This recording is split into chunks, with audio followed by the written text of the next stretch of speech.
Those people who was caught at Diddy party did not know that he had 250 tape recorders in that house. That's a big house. But he had 250 tape recorders. Do you think that hip-hop culture was on trial as much as Sean Combs was? Look, if I didn't say anything, you would interpret it as the hip-hop is fine with his behaviors. There's no one else being vocal. So you would look at it and just say, because that mind your business, or let me not say nothing about nothing, or those things, it would allow the entire culture to register as if they're for that behavior. What? Yo, wait a minute. Wait, you didn't hear this? No! Just when people thought the Diddy documentary closed the book, 50 Cent popped back out and made it clear he's not finished at all. He started hinting at unreleased tapes, unseen footage, and moments he says never made the cut. And the way he teased it had everyone on edge. What? Yo, wait a minute. Wait, you didn't hear this? No! Yo, Diddy had that man in the room. Look, yes, I put my ear to the door and I brought the phone because Diddy started going in overdrive. I ain't know what the was going on, but I just heard balls slapping against ass cheeks. I heard struggling to take. I heard being like, yeah, daddy, like when he started all that daddy this and daddy that, and then I heard some hollering and struggling, like, yeah, I kept the phone there and I recorded all. According to him, some of what he's sitting on left grown rappers emotional, shaken, and stressed. One clip already caused chaos last year when an audio recording tied to Diddy and Meek Mill started spreading online. The clip was described as compromising, and it instantly went viral. Meek moved fast to shut it down, jumping online to say the audio was fake and AI generated, blaming bots and claiming there was a coordinated smear campaign aimed at him. He posted a long message saying, "My voice, so powerful as a black man from the ghetto, worldwide, they want it gone. I'm a real king, straight out the trenches, under control of no human. Heavy words, strong energy, real emotion." But online, people weren't just reacting to the passion, they were questioning the details. The audio didn't sound random, and rumors started spreading that someone allegedly at the event, said to be security, claimed responsibility for recording it himself. That's when Jaguar Wright stepped in and turned the heat way up. You think that audio that they put out was real? Yeah, that was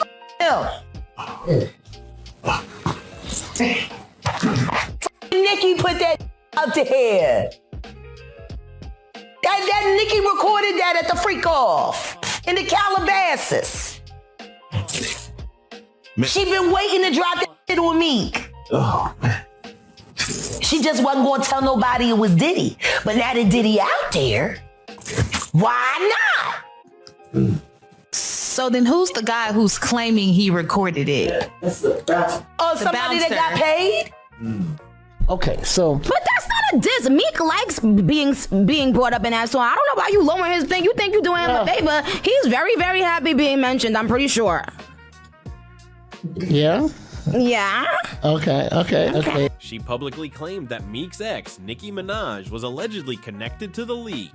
According to her, Nicki supposedly paid the guard and helped set the whole thing up.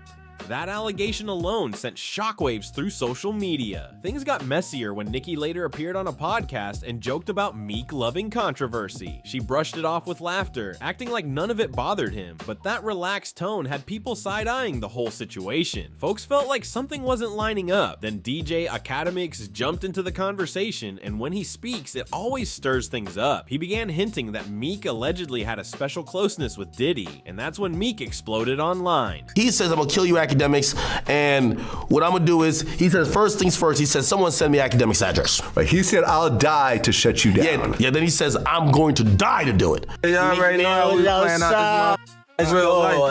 Real life. Yeah, nigga, no Diddy gang, Meek Mill in real life. Don't ever disrespect me, you Talk heard? that shit, Meek, yeah, Meek. His emotional posts and heated reactions only made the situation spiral further, and people felt like he was fighting the narrative instead of letting it fade. Meek even claimed he'd put up serious money to fund an investigation to clear his name. Big talk, bold move, but after that announcement, nothing followed. No updates, no proof, no follow-through, just silence. And online, silence after loud promises always raises questions. Soon after, Meek publicly distanced himself from Diddy, aligning with the crowd that wanted nothing to do with that name, but the internet never forgets. Old clips resurfaced of Diddy jokingly calling Meek daddy. Hey, what's up, King Son? Man, you doing it, man. You deserve it, daddy. You putting in that work.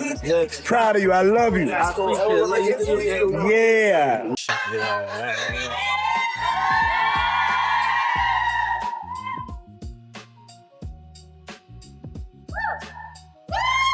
It's so smooth. French vanilla, you gotta try it. Yes. For real. Moments people once laughed off now felt different under a darker lens. Reactions online went wild. Memes, jokes, and comments flooded timelines, while old photos from Meek's 27th birthday celebration in Las Vegas resurfaced. Happy birthday to you. Happy birthday, dear French. Happy birthday to you. Thank you. It's a special birthday for both of us. Yeah. The party was known for over-the-top visuals, coordinated outfits, and an extravagant atmosphere that people still whisper about today. According to long-running rumors, that same night is when the alleged recording was made, and those whispers never really died. Fast forward to now, 50 Cent drops. Sean combs the reckoning and starts hinting again. He's letting it be known he's holding on to more footage, more moments, and more truth that the public hasn't seen yet, and that's got everybody watching closely. The streets immediately started circling back to one familiar name, Meek Mill. If 50 Cent really cracks that vault open and more footage ever sees daylight, people aren't asking whether Meek denied anything anymore. They're asking if he was just the first domino to tip. And right behind him, another rapper's name keeps popping up heavy. French Montana. For years, people have side-eyed the closeness between French and Diddy. This wasn't just industry networking energy. Same trips, same parties, same spaces, same timing. Old photos resurfaced and had folks zooming in, questioning the body language, wondering why it looked way too comfortable for two supposed bros. The closeness raised eyebrows fast. Diddy never really hid the favoritism either. He named a vodka flavor after French, brought him everywhere, and promoted him like family. In the streets, whispers followed that the bad boy deal allegedly came with expectations beyond music. Folks claim French's rise wasn't just talent, but loyalty and favors tied into the mix. Allegedly. Then old birthday footage resurfaced. French shirtless, oiled up, Diddy right beside him singing like the moment meant something deeper. Back then, people laughed it off, but now the clip hits different. Another old video popped back up where Diddy talked about creating magic with French, and suddenly that comment didn't sound playful anymore. Online reactions went crazy. One person joked that French looked worn out. Another said Diddy's tone sounded way too proud, asking, "How you feeling today?" Like he already knew the answer. Hey, what's up, buddy? Good morning, buddy. How are you feeling today? Just Sally, we right here, baby. We gonna make some magic tonight? People said if tapes exist, it wouldn't shock them because French's name always follows right after Meek's. Next name sliding into the conversation, YK Osiris. The timeline got ugly fast. Back in 2021, YK was publicly struggling, selling cars, crying online, saying he was being humbled. Fans felt yes, man, I sold my Lamborghini, I sold my Rolls Royce, I sold my Cadillacs. Yes, sirski. I ain't gonna lie. This thing humble yourself. I ain't gonna cap to you. Fuck, I got a floss for you next, bro. Nigga, oh, the God, I ain't got a floss for you next, man. bad for him. Then suddenly, luxury villas, ocean views, 5-star living in Jamaica, and who just happened to be there too? Diddy. YK tried to frame it as a healing trip, but posts showed matching locations, same pool, same backdrop. Then came a massage video and a fruit platter post filmed at an angle that had people guessing. The street started calling it a sponsored getaway. Things cracked further when YK's child's mother claimed she caught him with another man. She didn't name names, didn't explain, just dropped the statement, and vanished. When YK later appeared on The Breakfast Club and Charlemagne mentioned the rumors, his body language said plenty.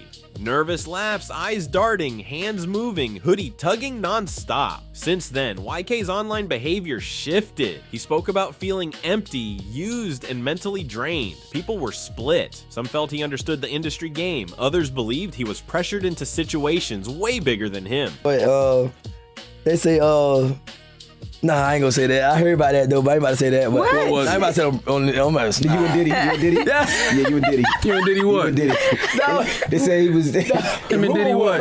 I'm just saying the rumor. I ain't never heard this, YK. They said he was. How you knew that? Now I'm about to Google because I ain't never heard this one. Because you, nobody would ever say that one. Oh, yeah. So here goes Envy. They said he said he was Diddy's boy toy. I was in Jamaica with him.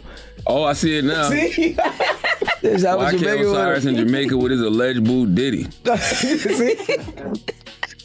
I just want to die. That's what I want to do. I want to die. That's what I want to do. I want to crash out right now and just like this like life. I swear to God. It is, man. This industry is not what you think it is. Don't let these people fool you, man. Before in social media, I'm gonna give y'all a little background of me, man. Like, my life is not perfect, man. Don't think because I'm on Instagram showing this, showing that, I don't got a perfect life either.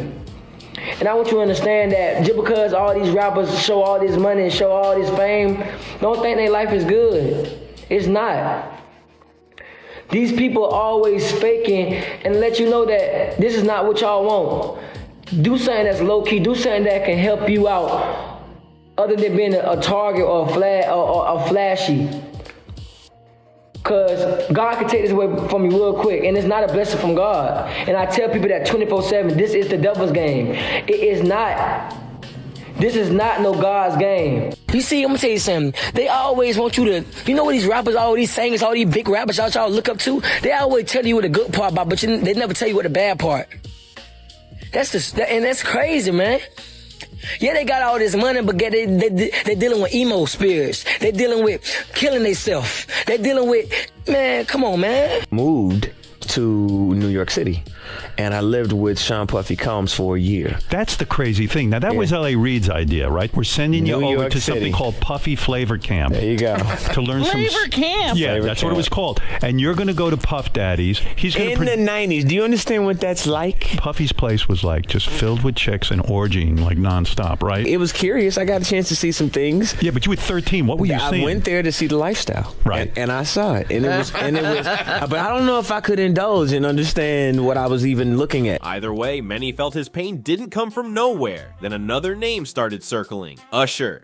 People forget that Usher entered the industry very young and spent time under Diddy's mentorship in New York. Years later, Usher himself said what he witnessed during that period felt curious, without giving details. That comment alone keeps resurfacing now, adding even more tension to an already messy conversation. That one line never stopped echoing. Usher once said he'd never let his own kids go through what he experienced, and over time, that statement started sounding heavier and more serious. Folks began revisiting it with fresh ears, especially after Gene Deal, Diddy's former bodyguard, hinted that Usher may have been taken advantage of during those early years in the industry. Allegedly. Would you ever send your kid to Puffy Camp? Hell no. See? Because I know the topic is sensitive. What happened to Usher? Kid to the hospital. How you send him to the hospital? Man, bleeding from the butt. And that's what was said. I didn't even have a name for the kid at the time. Filed a lawsuit in California this morning against Usher Raymond for failing to tell people he had a sexually transmitted disease before being intimate with them. According to the lawsuit, Mr. Raymond, better known by his performing name of Usher, was diagnosed with herpes back in 2009. Apparently, he has never publicly denied it, and Bloom filed the lawsuit on behalf of 2 women and 1 man who say they contracted herpes from the singer. As Usher grew older, rumors kept following him. Lawsuits, health-related allegations, and claims involving former partners started stacking up. Back then, people laughed it off and brushed it aside. Today, those old conversations don't sound so funny anymore. So check this out, yo. Justin, you ever seen the movie 48 Hours? Right now, he's having 48 hours with Diddy, him and his boy. They're having the times of their lives, like where we hanging out and what we doing, we can't really disclose. But it's definitely a 15-year-old's dream. I have been given custody of him. He signed to Usher. Who signed to Usher? I had legal guardianship of Usher when he did his first album. I did Usher's first album. I don't have legal guardianship of him, but for the next 48 hours, he's with me. So and we gonna go full crazy. I'm going crazy. Crazy. Especially with renewed talk about industry environments that blurred boundaries and lacked protection. What made things feel darker was what happened next. Usher later became a mentor himself, which brings the spotlight to Justin Bieber. Justin was only 13 when Usher introduced him to Diddy. Old clips resurfaced of Diddy bragging about spending extended time alone with Justin, joking that what they were doing couldn't be discussed and calling it every kid's dream. At the time, people laughed. Now, many view those comments very differently. Fast forward years later, and Justin is visibly breaking down in interviews. It was hard for me being that young and being in the industry and not knowing where to turn, and everyone, telling me they love me and, just turn their back on you in a second. Justin Bieber unfollowed his former manager, Scooter Braun, on Instagram, which sounds really minor. It sounds sort of very high school. But it is a big deal, especially for celebrities. And then the really surprising thing is after Justin did that, Scooter deactivated his entire Instagram account. He's spoken about betrayal, addiction, isolation, and losing himself at a young age. Then fans noticed something else. Justin quietly unfollowed key figures tied to his early career. Usher gone, Scooter Braun gone. People don't think that was random at all. Many believe Justin was cutting off people he felt didn't protect him when it mattered most. And now, with renewed talk of unreleased footage, some wonder if his emotional scars connect to moments that should have never existed in the first place. Next name spinning through the mix: Burna Boy. This one shook the global scene. Diddy executive produced Twice as Tall, then came the Grammy. Emotional shoutouts, public brotherhood, and overly close moments fans are now replaying in slow motion. Then an image allegedly showing Burna in a compromising situation started circulating. No proof, no confirmation, but it lit the internet up. How you look at your brother, how you look at your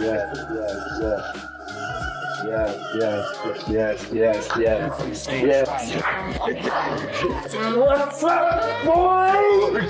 Triple, quadruple. Hold on. Yes, sir. Speed Darlington, a Nigerian artist, mocked it. Everybody just they rush, they go America to snap with Diddy that year. But after Burna post his picture with Diddy, the next year I've been at the same particular year, Burna won Grammy. You understand me? All I they do since in Aichiche. So I just wonder, Burna Boy, this video, I they ask you question. Don't get offended. Now question I they ask. How many oil did you drop for your nyash before them give you that trophy? Burna, how many oil did them rob for your nyash before? Burna, I'm asking you serious question. More clips resurfaced showing Burna looking unusually close with Diddy, including one where Diddy lifted him off the ground in a way fans found strange. Nigerian artist Speed Darlington mocked it publicly, and Burna reacted hard. Threats, police involvement, then silence. After that, fans noticed Burna moving differently, like someone guarding something fragile. Then an old deleted post resurfaced where Diddy hinted at helping Burna secure his Grammy. Suddenly, what once looked like brotherhood started looking more like leverage. Burna went quiet, shows canceled, erratic moments at events, mood swings, and fans started whispering about a fall off. They trying to sell him out so he'll feel too embarrassed to file his lawsuit against Diddy for what Will and Diddy did to him. With Jaden and Justin present, that tape exists. Well, he's talking in code. No, I said I'm not giving my ass up. That's not a code. Ain't no code to that. I'm not bending on even no couches. Y'all niggas ain't running up my asshole. Ain't no studio for me to go get rich and be looking like somebody's funny. Get the out of here. None of that shit. If tapes ever surface, many think his name is closer to the surface than he wants. And just when it feels like enough, another name pops up, Brahe Gray, a rising star from Empire, young, gifted, and full of promise. Then everything collapsed. Jaguar Wright hinted Brahe was pulled into industry circles he wasn't ready for, allegedly connected to powerful figures. Lawsuits, mental health struggles, arrests, isolation, and industry doors suddenly closing followed fast. Orlando Brown echoed similar claims, saying acting unstable was sometimes the only way to survive after seeing too much. Those stories started sounding less random and more patterned. Then comes Aaron Carter, and this one hurts. While Aaron never directly named names, he spoke openly about being exposed to adult industry spaces too young and feeling failed by the people meant to protect him. Those close to him said he'd been opening up more before his passing, talking trauma and experiences he never had the tools to process as a child. And he was like, take this, you white bitch, right? Like he kept like, he's very like into like the race play stuff. And but here's the thing, I don't know if this was really him or it was like drunk him or like, yo, I'm nervous. I'm like, is he gonna hurt me? Is he making music? Oh, I'm so nervous. And that thing was big, Tasha. Most skinny men got big. No, that thing was big, Tasha. But most skinny men got I'm gonna be honest, that thing was like fat and it goes, here's the thing that makes it different. It goes to the left. Okay. Like Tasha, it's long and it goes to the left. Oh, okay, so it's got a curve. Yeah, to the left. When people line up Aaron's story with Brahe's and Orlando's, the pattern looks the same. Rise, access, pressure, and breakdown. And now the spotlight swings to Soulja Boy. He's been loud lately, clowning Diddy and posting reckless stuff online like he was never anywhere near the chaos. Since everything started unraveling, Soulja's been moving like he's untouchable. But with names resurfacing non-stop, folks are watching closely, wondering who really stayed clean and who just stayed quiet. Soulja kept throwing shots, calling other rappers cupcakes, acting like he was above the whole mess and untouched by any of it. He posted reckless messages, speaking tough and loud, trying to separate himself from everyone else caught in the storm. The energy was aggressive, defensive, and over the top, but the streets never forget, and receipts started resurfacing fast. Nicki Minaj once hinted during a live session that Soulja wasn't as clean as he claimed. She asked him directly about quiet rappers in the industry living double lives.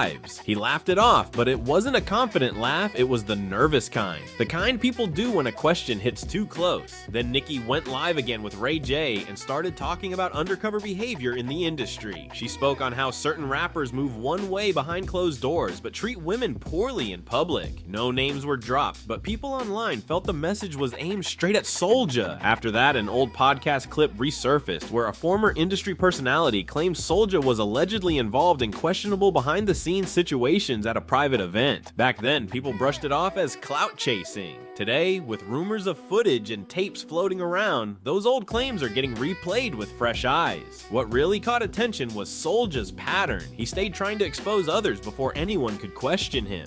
Online, people pointed out that behavior doesn't always signal confidence. It often looks like panic dressed up as bravado. Because if insiders are right and recordings exist like people keep whispering, talking loud online doesn't erase what might already be documented. With more names surfacing, alleged footage floating, and rumors of a vault still unopened, the question keeps getting louder. Who's really innocent and who's just been quiet this whole time? Were some of these artists deeper in messy industry politics than fans ever realized? Drop your thoughts in the comments below, and if this breakdown had you locked in, make sure you like, share, and subscribe so you don't miss what's coming next. Trust me, the next video popping up on your screen is just as wild.